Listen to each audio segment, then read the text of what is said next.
During the Christmas holidays, my group of friends, Chris, Presto, Robert, Luke, Chase, Jamie, and Kevin, got tired of spending our evenings watching football.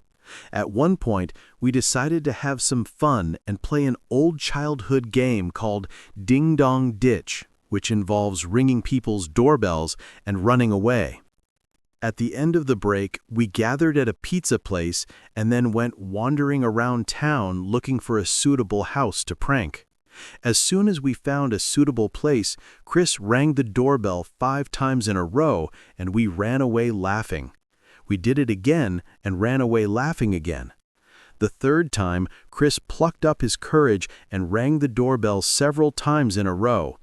We thought the owners were just ignoring our silly prank and were already heading towards Presto's house.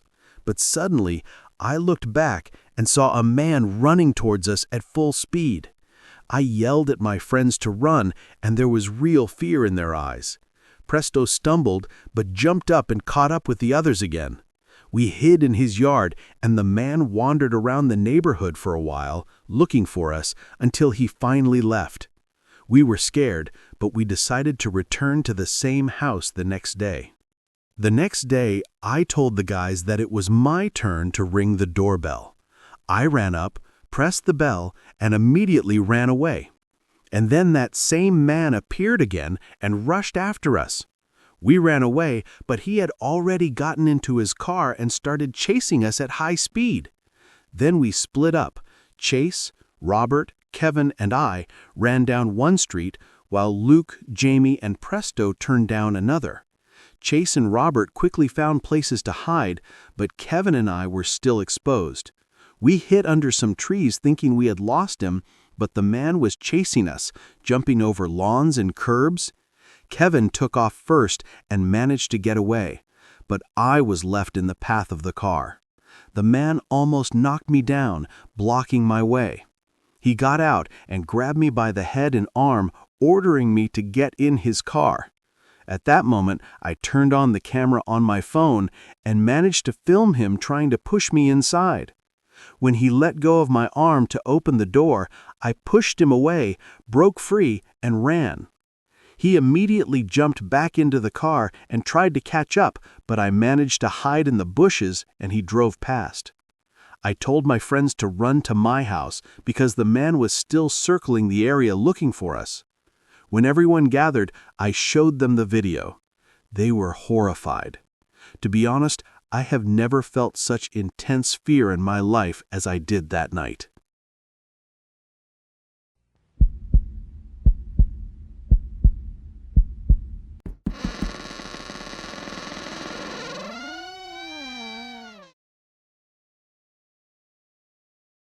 Usually, children aged 10 to 14 played ding-dong ditch.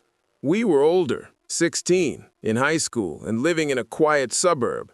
Our neighborhood was typical, identical houses, well-kept lawns. But not far away stood a mansion that stood out. Old, gloomy, with architecture completely unlike the other houses. For a long time, there was a for sale sign hanging on it, but at some point it was taken down. We weren't sure if anyone lived there. The grass on the property was tall, and there were no cars near the house. One boring evening, we decided to play a prank on this house, simply because it stood out and we were waiting for an unusual reaction. My friend Joel went first. He rang the doorbell but said it didn't work. Then he knocked loudly and ran behind the bushes. No one came out. When it was my turn, I also knocked hard on the door, and suddenly it opened slightly by itself. Out of fear, I hid in the bushes next to Joel and Eric. But the door remained open just a couple of inches. We decided that I had simply knocked too hard and the lock had given way. The house was dark, there were no cars in sight, and there was no sign of life around. Like complete idiots, we decided to go inside. I was the first to carefully push the door open and step into the living room. There was almost nothing inside, a couple of old wooden chairs and a worn-out table. The light from the moon and street lamps shone through the windows, which was enough to make out the outlines. We peeked into the kitchen, And the smell there was disgusting. The refrigerator was stuffed with rotten food, milk, meat, everything, long since spoiled. The refrigerator itself wasn't even turned on. This only convinced us that the house was empty. Our fear subsided, and we decided to go upstairs. There were several rooms, all with closed doors. We split up. Each of us went to explore one room. In one of the dead rooms, I saw marks where furniture had been, as if there had been a bed there, and an old nightstand lay in the corner. But most importantly, there was a huge hole in the wall, leading straight inside the walls. I walked closer and suddenly heard heavy breathing inside. At first, I thought it was someone's joke and called my friends, but Joel and Eric responded from other rooms. And then I realized that someone was in the wall. At that moment, the guys came in too. Their presence gave me a little courage, and I took a couple of steps forward. A few feet away, I noticed movement in the darkness, and literally a second later, a pale, wrinkled hand burst out of the hole and grabbed me by the collar. I started to break free, and Joel grabbed the hand and scratched it until it finally let go. We rushed downstairs and flew out of the house. We discussed whether to call the police, but we realized that would mean admitting to trespassing. In the end, we decided to keep quiet and not tell anyone.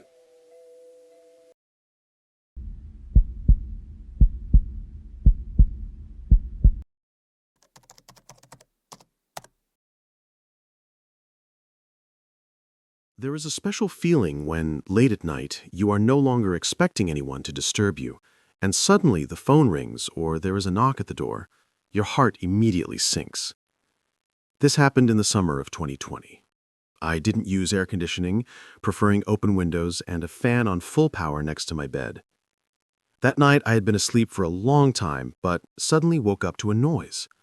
At first I thought I had imagined it. I turned off the fan and listened. Silence. I turned it back on. But soon I heard it again and realized it was the doorbell. I looked at the clock. 3 in the morning. Grabbing a baseball bat, I quietly went downstairs and looked out the window. No one was on the porch. I opened the door slightly and looked out. Empty. I thought, probably just teenagers fooling around. But I was still angry. Jokes are inappropriate at this time of night. I sat down in the living room, deciding to wait. Sure enough, the doorbell rang again soon after. I rushed to the door, but again didn't catch anyone. Then I called the police. The operator said it was probably just kids and advised me not to open the door, but if the prank didn't stop or became more serious, to call again. The answer didn't reassure me. I went back to the bedroom and turned on the fan, hoping to drown out the ringing. But soon it rang again, and I gritted my teeth trying to ignore it. Suddenly, there was a loud noise. I jumped up and saw water pouring down the window. Someone was spraying it with a hose. I froze, afraid to even move. And then I heard a voice. Low, adult. Hey, come out to the shed. I looked out the window but saw no one. I immediately dialed 911 again and explained what was happening. They promised to send an officer. That calmed me down a little. I went back downstairs to the back of the house. From the window, I could see the shed in the yard. One of the doors was wide open. I peered into the darkness, waiting for someone to come out. Then I heard a creak from the side. The garage door had opened. Obviously, it wasn't the wind. I realized that someone was inside my house. I rushed to the front door and ran outside. At that moment, I realized my mistake. I hadn't locked the garage, and because of the hum of the fan, I hadn't even heard it open. A few minutes later, a police car arrived. The officer left me on the street and called for backup, realizing that this was no longer a prank, but a break-in. When 2 more officers arrived, they searched the house and yard, including the shed. They allowed me to return, and then they filed a report. Since then, I always double-check the locks. The scariest thing about this story is that it all started with a normal knock on the door, which I attributed to silly teenagers. It ended with an unknown person breaking into my house.